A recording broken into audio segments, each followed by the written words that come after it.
ഹരേ കൃഷ്ണ. എല്ലാ സജ്ജനങ്ങൾക്കും നമസ്തേ. ഇന്ന് നമ്മൾ നാരായണീയത്തിലെ 44-ാമത്തെ ദശകത്തിലേക്ക് പ്രവേശിക്കുകയാണ്. അപ്പോൾ ഈ ദശകവും ഭഗവാന്റെ കാൽക്കൽ വേണ്ട വിധം ഭംഗിയായി സമർപ്പിക്കാൻ ഭഗവാൻ നമ്മളുടെ കൂടെ ഉണ്ടാവട്ടെ. അതേപോലെ എല്ലാ സജ്ജനങ്ങളും അനുഗ്രഹിക്കണം എന്നും കൂടി പ്രാർത്ഥിക്കുകയാണ്. അഖിലാനപരാധാന്മേ ക്ഷമസ്വ കരുണാനിധേ പ്രസീദ മദ്ഗുരോ നാഥ ജനകായ നമോ നമ. നിൽക്കട്ടെ പെറ്റുനോവിൻ കഥ, രുചി കുറയും കാലമേറും ചടപ്പും പൊയ്ക്കോട്ടെ. കൂട്ടിടേണ്ട മലമതിലൊരു കൊല്ലം കിടക്കും കിടപ്പും. നോക്കുമ്പോൾ ഗർഭമാകും വലിയ ചുമടെടുക്കുന്നതിൻ കൂലി പോലും തീർക്കാവൽ എത്ര യോഗ്യൻ മകനും അതു നിലയ്ക്കുള്ളൊരമ്മേ തൊഴുന്നിൻ. വക്രതുണ്ട മഹാകായ സൂര്യകോടി സമപ്രഭ നിർവിഘ്നം കുരു മേ ദേവ സർവകാര്യേഷു സർവദാ.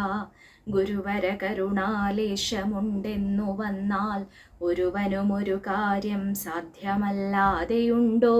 പരമതിലൊരു ദൈവം മറ്റെനിക്കില്ല, പാർത്താൽ പരമശിവനതാം ആചാര്യനെ കൈതൊഴുന്നിൻ.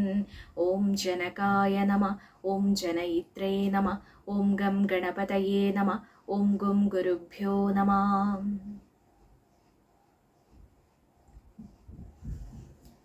പീതാംബരം കരവിരാജിത ശംഖചക്രകൗമോദകീ സരസിജം കരുണാസമുദ്രം രാധാസഹായം അതിസുന്ദരമന്ദഹാസം വാതാലയേശമനിശം ഹൃദി ഭാവയാമി. ഗുരുവായൂരപ്പാ ശരണം. 43-ാമത്തെ ദശകത്തിൽ നമ്മൾ തൃണാവർത്തവധം എന്ന് പറയുന്ന പ്രകരണമാണ് കണ്ടത്. അപ്പോൾ ഭഗവാൻ ഇപ്പോൾ ജനിച്ചിട്ട് കുറച്ച് ദിവസങ്ങളെ ആയിട്ടുള്ളൂ. അതിൻ്റെ ഉള്ളിൽ 3 അസുരന്മാർക്ക് അല്ലെങ്കിൽ അസുരവംശത്തിൽപ്പെട്ട 3 പേർക്ക് അവിടെ മുക്തി കൊടുത്തു കഴിഞ്ഞിരിക്കുന്നു. അതായത് ഭക്തന്മാരെ അനുഗ്രഹിക്കുക, വൈകുണ്ഠത്തിലേക്ക് ആളെ അയക്കാനുള്ള ആ പുറപ്പാട് അത് ആരംഭിച്ചു കഴിഞ്ഞിരിക്കുന്നു എന്നർത്ഥം. ആദ്യം പൂതന വന്നു, പിന്നെ ശകടാസുരൻ വന്നു ഭഗവാന്റെ അടുത്ത് മോക്ഷം ആഗ്രഹിച്ചും കൊണ്ട്, പിന്നെ തൃണാവർത്തൻ വന്നു. 3 പേർക്കും അതേ ഭഗവാൻ അവിടെ സായുജ്യം കൊടുത്തു എന്നാണ് പറയണത്. അതിനുശേഷം 44-ാമത്തെ ദശകത്തിൽ പറയണത് ഭഗവാന്റെ നാമകരണം എന്ന് പറയുന്ന ആ ചടങ്ങിനെ കുറിച്ചാണ്. ഇവിടെ ആ യദുവംശത്തിൽ ആണ് ഭഗവാൻ വന്ന് പറഞ്ഞിട്ടുള്ളത്. അത് വസുദേവർക്ക് മാത്രം അറിയാവുന്ന ഒരു കാര്യമാണ്. എന്തായാലും വസുദേവര് തൻ്റെ ഉണ്ണിയെ ഇപ്പം താൻ ഗോകുലത്തിലാണ് കൊണ്ടേയാക്കിയിട്ടുള്ളത്. ആ ഉണ്ണിക്ക് വേണ്ടിയിട്ടുള്ള ജാതകർമാദി ക്രിയകളും ബാക്കിയുള്ളതൊക്കെ വേണ്ട വിധം നടക്കണം. അപ്പോൾ അതിനായും കൊണ്ട് ഗർഗ മഹർഷി, ആ ജ്യോതിശാസ്ത്രത്തിലും മറ്റ് അനേകം ശാസ്ത്രങ്ങളിലും നിപുണനായിരുന്ന പണ്ഡിതനായിട്ടുണ്ടായിരുന്ന ആ ഗർഗ മഹർഷി അദ്ദേഹത്തിനെ സമീപിച്ചിട്ട് അദ്ദേഹത്തിനെ കണ്ടപ്പോൾ പറഞ്ഞു എന്നാണ്, ഗോകുലത്തിൽ എൻ്റെ ഉണ്ണിയെ ഞാൻ കൊണ്ടേയാക്കിയിട്ടുണ്ട്. അപ്പോൾ അങ്ങ് ആ ത്രികാലജ്ഞാനിയാണ്, സകലതും അറിയണ ആളാണ് അല്ലേ, മഹാത്മാവാണ്. അപ്പോൾ അങ്ങേക്ക് അറിയാം ആ ഉണ്ണി ആരാണെന്നുള്ളത് അങ്ങേക്ക് അറിയാം. എന്തായാലും ആ ഉണ്ണിക്ക് വേണ്ട നാമകരണാദി ക്രിയകൾ, ജാതകർമാദി ക്രിയകളൊക്കെ അങ്ങ് വേണം പോയി ചെയ്യാന്നാ. കാരണം യദുവംശത്തിന്റെ ആചാര്യസ്ഥാനത്തിരിക്കുന്ന ആളാണെന്നാ. അപ്പം അങ്ങനെയുള്ള ഗർഗ മഹർഷി ആ വസുദേവര് തന്നോട് രഹസ്യമായിട്ട് ഈ കാര്യം പറഞ്ഞത് ഓർത്തും കൊണ്ട് ഇവിടെ ഗോകുലത്തിലേക്ക് എത്തിയിരിക്കണു എന്നാ. ഇങ്ങനെ ഗർഗ മഹർഷി വരണത് കണ്ടപ്പോൾ വളരെയധികം സന്തോഷം തോന്നി നന്ദഗോപർക്കും മറ്റുള്ള ഗോപന്മാർക്കും. അത് അവിടെ ഉണ്ണി പറഞ്ഞിട്ടുണ്ട്. അപ്പോൾ ഉണ്ണിക്ക് വേണ്ട കർമ്മങ്ങളൊക്കെ ആരെങ്കിലും ഒരു മഹാത്മാവിനെ വിളിച്ച് ചെയ്യിക്കണം എന്ന് അവർക്കുണ്ട്. ആ സമയത്താണ് ഭഗവത് ഇച്ഛ പോലെ തന്നെ ആ ഗർഗ മഹർഷി അങ്ങോട്ട് കയറി വന്നത് എന്ന്. അപ്പോൾ ആയിക്കോട്ടെ എന്നാൽ ഏറ്റവും വിശിഷ്ടനായിട്ടുള്ള ഇദ്ദേഹത്തിനോട് തന്നെ പ്രാർത്ഥിക്കാം എന്നുള്ള അർത്ഥത്തിൽ നന്ദഗോപൻ അവിടെ വളരെയധികം സന്തോഷത്തോടു കൂടി ഉത്സാഹത്തോടു കൂടി ആ ഗർഗ മഹർഷിയോട് പ്രാർത്ഥിക്കുകയാണ് തൻ്റെ ഉണ്ണിക്ക് നാമകരണാദി ക്രിയകൾ ചെയ്യാൻ വേണ്ടിയിട്ട്. അങ്ങനെ അപ്പോൾ ആ ഗർഗ മഹർഷി പറയുന്നുണ്ട്, യദുവംശത്തിൻ്റെ ആചാര്യനായതുകൊണ്ടും ഈ ഒരു ക്രിയയ്ക്ക് ഏറ്റവും യോഗ്യനാണെന്ന് എനിക്ക് മനസ്സിലായത് കാരണമാണ് ഞാനിപ്പോൾ ഇങ്ങോട്ട് വന്നത്. എന്തായാലും ആ ഉണ്ണിക്ക് ഞാൻ നാമകരണം ചെയ്യാം, പക്ഷേ അത് ഏറ്റവും രഹസ്യമായിട്ട് ഇരിക്കണം എന്ന് പറയുകയാണ്. ആരും അറിയരുത്, വളരെയധികം രഹസ്യമായിട്ട് ഈ ഒരു ക്രിയ നമുക്ക് ചെയ്ത് തീർക്കാം എന്നാണ് പറയണത്. എന്തുകൊണ്ടാണെന്ന് അടുത്ത ശ്ലോകത്തിൽ മേൽപ്പത്തൂർ സൂചിപ്പിക്കുന്നു. ഈ ഉണ്ണിക്ക് ഒരു പേരായിട്ട് ഇടാൻ സാധിക്കില്ല. ഗർഗ മഹർഷിക്ക് മനസ്സിൽ വന്ന ചിന്തയാണ്. കാരണം ആ സ്വഭാവ ഗുണം കൊണ്ടും ആ കീർത്തി കൊണ്ടും ഒക്കെ അനേകം പേരുകൾക്ക് അർഹനായിട്ടുള്ള ഉണ്ണിയാണ് അല്ലേ നമ്മുടെ ഗുരുവായൂരപ്പൻ. അങ്ങനെയുള്ള ആ ഗുരുവായൂരപ്പന് എങ്ങനെയാണ് ഒരു പേരായിട്ട് പറയുക? അപ്പം അത് കാരണം പക്ഷെ വിളിക്കാൻ ഒരു പേര് കൊടുക്കുക അത്യാവശ്യമാണ് താനും. അത് കാരണം തന്നെ ഈ ക്രിയ ഏറ്റവും ഗുഹ്യമായിട്ടിരിക്കട്ടെ എന്ന് ആ നന്ദഗോപരോട് പറഞ്ഞു എന്നാണ് പറയണത്. സത്യം നമുക്കറിയാം, വസുദേവരുടെ ഉണ്ണിയാണെന്ന് കംസൻ അറിയാൻ പാടില്ല. അത് കാരണമാണ് വളരെ രഹസ്യമായിട്ട് ഈ ഒരു കർമ്മം നടത്തിയതെന്നാണ് യഥാർത്ഥത്തിൽ ഭാഗവതത്തിൽ സൂചിപ്പിക്കുന്നത്. എന്തായാലും ആ ഉണ്ണിയെ കയ്യിലെടുത്തും കൊണ്ട് ഗർഗന് വളരെയധികം സന്തോഷം ഉണ്ടായി. കാരണം എന്താ, ഈ ലോകത്തിലെ എല്ലാ യോഗീശ്വരന്മാര്, മുനീശ്വരന്മാര്, രാജർഷിമാര്, ബ്രഹ്മർഷിമാര് എല്ലാവരും തപസ് ചെയ്ത് ആ ഭഗവാന്റെ പാദം മനസ്സിൽ സ്മരിച്ചും കൊണ്ടാണ് ഓരോരുത്തരും ഭഗവാനെ ധ്യാനിച്ച് ആ ഭഗവാനെ ഒരു നോക്ക് കാണാൻ, ഭഗവാന്റെ വരപ്രസാദം കിട്ടാൻ വേണ്ടിയിട്ട് ആഗ്രഹിച്ചും കൊണ്ട് സംവത്സരങ്ങളാണ് അവിടെ തപസ് ചെയ്യുകയും ആരാധിക്കുകയും ഒക്കെ ചെയ്യണത്. ആ ഉണ്ണി തൻ്റെതാ മടിത്തട്ടിൽ ഇങ്ങനെ കിടക്കുക, കളിച്ച് ചിരിച്ചും കൊണ്ട് ആ ഗർഗൻ്റെ ആ താടിയൊക്കെ പിടിച്ച് വലിച്ചും കൊണ്ട് ആ ഉണ്ണിയുടെ മുഖത്തേക്ക് നോക്കിക്കഴിഞ്ഞാൽ തന്നെ സകലവിധ ദുഃഖങ്ങളും മറന്നു പോവും എന്നുള്ള രീതിയിൽ ആ സച്ചിദാനന്ദക്കട്ട തൻ്റെ മടിത്തട്ടിലാണ് കിടക്കുന്നത് എന്ന് ആ മനസ്സിലാവണ സമയത്ത് അല്ലെ, ഓർക്കണ സമയത്ത് അദ്ദേഹത്തിന് ഉണ്ടായ ഒരു ആനന്ദം അതിന് അതിരുകളില്ല എന്ന് പറയുന്നു. എന്തായാലും പറയുന്നുണ്ട്, സകലവിധ ജനങ്ങൾക്കും എല്ലാ ലോകത്തിനും മംഗളം പ്രദാനം ചെയ്യണ സ്വരൂപനായും കൊണ്ട്, എല്ലാവിധ ഗുണങ്ങളും തികഞ്ഞ സ്വരൂപനായും കൊണ്ട് ഏതൊരു സ്വരൂപത്തിനെയും, ഏതൊരു ബുദ്ധിയുള്ള ആളെ ആയാലും വേണ്ടില്ല, ഏതൊരു ജീവിയായാലും വേണ്ടില്ല, ഏത് രീതിയിലുള്ള ഗുണമുള്ള ആളായാലും വേണ്ടില്ല, തമോ ഗുണമായിക്കോട്ടെ, സത്വഗുണമായിക്കോട്ടെ, അല്ല രജോ ഗുണമായിക്കോട്ടെ, മിശ്രിത ഗുണങ്ങളായിക്കോട്ടെ, ഏത് സ്വരൂപത്തോടു കൂടിയും ഏത് ബുദ്ധിയോടു കൂടിയുള്ള ആളായാലും ജീവിയായാലും വേണ്ടില്ല, തന്നിലേക്ക് ആകർഷിക്കണ ഒരു സ്വഭാവമുള്ള ഒരു രീതിയിൽ അത്രയും മഹാത്മ്യമുള്ള ഒരു ഉണ്ണി ആയത് കാരണം ഇവന് കൃഷ്ണൻ എന്ന പേര് അവിടെ കൊടുക്കുകയാണെന്നാണ് പറയണത്.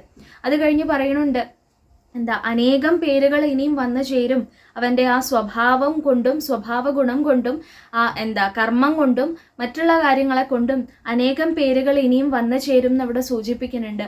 അതിനുശേഷം ആ ജ്യേഷ്ഠനായിട്ടുള്ള രാമനെ വിളിച്ച് തൻ്റെ മടിയിലിരുത്തിയിട്ട് രാമനും അതേ പേര് കൊടുക്കുകയാണ്. ബലവാനായിട്ടുള്ളത് കാരണം ബലഭദ്രര് എന്നുള്ള പേര് ഇത് ഇവിടെ നാരായണീയത്തിൽ പറയണില്ല. രാമനും മറ്റ് പേരുകൾ കൊടുത്തതിന് ശേഷം അദ്ദേഹം പിന്നെ മറ്റു കാര്യങ്ങൾ പറഞ്ഞു എന്നാണ് നാരായണീയം സൂചിപ്പിക്കുന്നത്.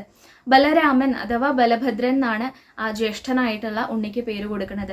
അങ്ങനെ ആ പേരുകളൊക്കെ കൊടുത്തതിന് ശേഷം ഈ ഉണ്ണിക്ക് വളരെയധികം കീർത്തി ഉണ്ടാവും, സത്കീർത്തി ഉണ്ടാവും, നല്ല രീതിയിൽ പ്രശംസ അർഹിക്കുന്ന രീതിയിൽ, പ്രശസ്തി അർഹിക്കുന്ന രീതിയിലാണ് ഈ ഉണ്ണി വളർന്നു വരിക. സകലവിധ ഗുണങ്ങളുമുള്ള ഒരു ഉണ്ണിയാണ്, സകലവിധ ഐശ്വര്യങ്ങളും പ്രദാനം ചെയ്യുന്ന ഉണ്ണിയാണ് എന്നൊക്കെ പല സ്വഭാവ ഗുണങ്ങളും അവിടെ സൂചിപ്പിക്കുന്നു ജാതകർമ്മം ഇത്യാദി കർമ്മങ്ങൾ ചെയ്യണ സമയത്ത്. അതിനുശേഷം പറയുന്നുണ്ട്, ഈ ഉണ്ണി ആരാണോ സ്നേഹിക്കുന്നത് ഈ ഉണ്ണിയുടെ മഹാത്മ്യം എന്താണെന്ന് വെച്ചാൽ ആരാണോ സ്നേഹിക്കുന്നത് അവർക്ക് സദാ രക്ഷ പ്രദാനം ചെയ്യും എന്നാണ്. അവർക്ക് യാതൊരു ബുദ്ധിമുട്ടും ഉണ്ടാവില്ല, അവർക്ക് യാതൊരു കാര്യത്തിനെയും പേടിക്കേണ്ട ആവശ്യമില്ല. ഏത് സമയവും സുരക്ഷ പ്രദാനം ചെയ്തുകൊണ്ട് തന്നെ ആരാണോ സ്നേഹിക്കുന്നത് അവരുടെ കൂടെ സദാ ഈ ഉണ്ണിയുടെ സാന്നിധ്യം ഉണ്ടാവുമെന്ന് അവിടെ സൂചിപ്പിക്കുന്നു. അതേപോലെ തന്നെ ഈ ഉണ്ണി ആരാണോ ദ്രോഹിക്കാൻ ശ്രമിക്കുന്നത് അവരുടെ വിനാശം ഉറപ്പാണ് എന്നുള്ള രീതിയിലും അവിടെ സൂചിപ്പിക്കുന്നു. അത് കഴിഞ്ഞ് പറയണു, ഈ ഉണ്ണിയെ ആരാണോ ആശ്രയിക്കുന്നത് അവർക്ക് ബുദ്ധിമുട്ടുകളൊന്നും ഉണ്ടാവില്ല, തടസ്സങ്ങളൊക്കെ നീങ്ങിപ്പോവും. എന്ത് കർമ്മമാണോ ഉദ്ദേശിക്കുന്നത് അതൊക്കെ മംഗളപ്രദമായി തീരും എന്ന് സൂചിപ്പിക്കുന്നു. അതുപോലെ പറയുന്നുണ്ട്, ഇവിടെ ഈ ഉണ്ണി സകലവിധ ദുഷ്ടവിനാശം ഒക്കെ നടത്തും. ഇപ്പം തന്നെ നന്ദഗോപുരം ഇത്യാദിയുള്ള ആൾക്കാരൊക്കെ അത് കണ്ടു തുടങ്ങിയിരിക്കുന്നു. അത് മാത്രമല്ല, ഇനി അതേ അങ്ങോട്ട് ഈ ലോകത്തിനെ ബുദ്ധിമുട്ടിക്കണ അല്ലെങ്കിൽ സജ്ജനങ്ങളെ ഉപദ്രവിക്കണ രീതിയിലുള്ള ദുഷ്ടന്മാരെ ഒക്കെ നശിപ്പിച്ച് നിഗ്രഹിച്ചും കൊണ്ടാണ് ഈ ഉണ്ണിയുടെ കീർത്തി വർദ്ധിക്കാൻ പോണത് എന്ന് അതും അവിടെ സൂചിപ്പിക്കുന്നു. അങ്ങനെ അമാനുഷിക ഗുണങ്ങളുണ്ട് എന്ന് സൂചിപ്പിക്കുന്നതിൻ്റെ കൂടെ ആ ഹരിയാണെന്ന് സൂചിപ്പിക്കാത്ത രീതിയിൽ, അങ്ങനെ ഒരു രീതിയിലാണ് ഗർഗൻ അവിടെ വളരെ സമർത്ഥമായിട്ട് നന്ദഗോപരോട് ഈ കാര്യങ്ങളൊക്കെ പറഞ്ഞു കൊടുക്കുന്നത്. ശ്രീഹരിയാണ് ഉണ്ണിയായിട്ട് ജനിച്ചതെന്ന് അവിടെ വ്യക്തമായിട്ട് പറയുന്നില്ല. പക്ഷേ ഈ ഗുണങ്ങളും ആ സ്വഭാവവും കാര്യങ്ങളൊക്കെ പറഞ്ഞു കൊടുക്കുന്ന സമയത്ത് തന്നെ സാധാരണ ഒരു മനുഷ്യബാലൻ്റെ ഒരു രീതിയല്ല, അതിലും ഉപരിയായിട്ടുള്ള ഗുണങ്ങളുണ്ട്, അതിലും ഉപരിയായിട്ടുള്ള എന്തോ ഒരു പ്രത്യേകത ഈ ഉണ്ണിക്കുണ്ട് എന്നുള്ള രീതിയിൽ തന്നെയാണ് അവിടെ സൂചന കൊടുക്കുന്നത്. എന്തായാലും എല്ലാവർക്കും സദാ ആനന്ദം പ്രദാനം ചെയ്യണ ഉണ്ണിയാവുന്ന, എല്ലാവിധ ഐശ്വര്യങ്ങളും കൊണ്ടുവരും എന്നാണ്. ഏത് രീതിയിലായാലും ശരി, ഇവനെ ആശ്രയിക്കുന്ന ആൾക്കാർക്ക് യാതൊരുവിധ വിഷമോ ബുദ്ധിമുട്ടോ പേടിയോ ഒന്നും ഉണ്ടാവില്ല എന്ന് മാത്രമല്ല, അവരെ ഉപദ്രവിക്കാൻ വരുന്നവരിൽ നിന്ന് രക്ഷ പ്രദാനം ചെയ്യുമെന്ന് ഇവിടെ സൂചിപ്പിക്കുകയാണ്. അങ്ങനെ ഈ വേണ്ട വിധത്തിലുള്ള അനുഗ്രഹങ്ങളും കാര്യങ്ങളൊക്കെ കൊടുത്തതിന് ശേഷം ഗർഗൻ അവിടുന്ന് തിരിച്ച് പുറപ്പെടുകയാണ്. അങ്ങനെ പുറപ്പെട്ട സമയത്ത് സ്വാഭാവികമായിട്ടും ഇത്രയും മഹാത്മ്യം തൻ്റെ ഉണ്ണിയെക്കുറിച്ച് കേട്ട സമയത്ത് നന്ദഗോപർക്ക്, അച്ഛനായിട്ടുള്ള നന്ദഗോപർക്ക് വളരെയധികം സന്തോഷം തോന്നിയെന്ന. അങ്ങനെ ആ ഗോപന്മാരെല്ലാവരും കൂടി ആ കുട്ടിയെ ഓമനിച്ചും കൊണ്ട് അവരിൽ എല്ലാവരിലും ആനന്ദം പ്രദാനം ചെയ്തുകൊണ്ട് വിളങ്ങണ ഹേ ഗുരുവായൂരപ്പ, അടിയൻ്റെ രോഗം മാറ്റണേ, അടിയനെ ഉയർത്തണേ, അടിയനെ ഉദ്ധരിക്കണേ എന്ന് പ്രാർത്ഥിച്ചുകൊണ്ടാണ് നൽപ്പത്തൂര് ഈ ദശകം ഇവിടെ സമർപ്പിക്കുന്നത്. വളരെ ചെറിയൊരു ദശകമാണ്, ചെറിയൊരു കഥയാണ് ഇവിടെ പറയുന്നത്. നാമകരണം മറ്റുള്ള ആ കർമ്മങ്ങളൊക്കെ ഭഗവാന്റെ ഉണ്ടായിട്ടുള്ള ആ കഥ, ഗർഗമഹർഷി ഗോകുലത്തിൽ വന്നിട്ട് വസുദേവരുടെ ആ നിർദ്ദേശപ്രകാരം, അപേക്ഷപ്രകാരം അവിടെ വന്ന് ഈ കർമ്മങ്ങളൊക്കെ ചെയ്തതാണ് ഈ കഥയിൽ പറയുന്ന പ്രകരണം. എന്തായാലും നമുക്ക് ഈ ദശകവും അതെ ആ ഭഗവാന്റെ കാൽക്കൽ ചൊല്ലി സമർപ്പിക്കാം. ഹരേ. ഗൂഢം വസുദേവഗിരാ കർത്തും തേ നിഷ്ക്രിയസ്യ സംസ്കാരാൻ മദ്ഗതഹോരാ തത്വോ ഗർഗമുനിസ്ത്വദ്ഗൃഹം വിഭോ ഗതവാൻ. നന്ദോഥ നന്ദിതാത്മാ വൃന്ദിഷ്ഠം മാനയന്നമും യമിനാം മന്ദസ്മിതാർദ്രമൂചേ ത്വത്സംസ്കാരാൻ വിധാതുമുത്സുകധീ. യദുവംശാചാര്യത്വാത് സുനിഭൃതമിദമാര്യകാര്യമിതി കഥയൻ ഗർഗോ നിർഗതപുളക ചക്രേ തവ സാഗ്രജസ്യ നാമാനി. കഥമസ്യ നാമ കുർവേ സഹസ്രനാംനോ ഹ്യനന്ദനാംനോ വാ ഇതി നൂനം ഗർഗമുനി ചക്രേ തവ നാമരഹസി വിഭോ. കൃഷിധാതുണകാരാഭ്യാം സത്താനന്ദാത്മതാം കിലാഭിലവത് ജഗദഖകർഷിത്വം വാ കഥയദൃശി കൃഷ്ണനാമതേ വ്യതനോത്.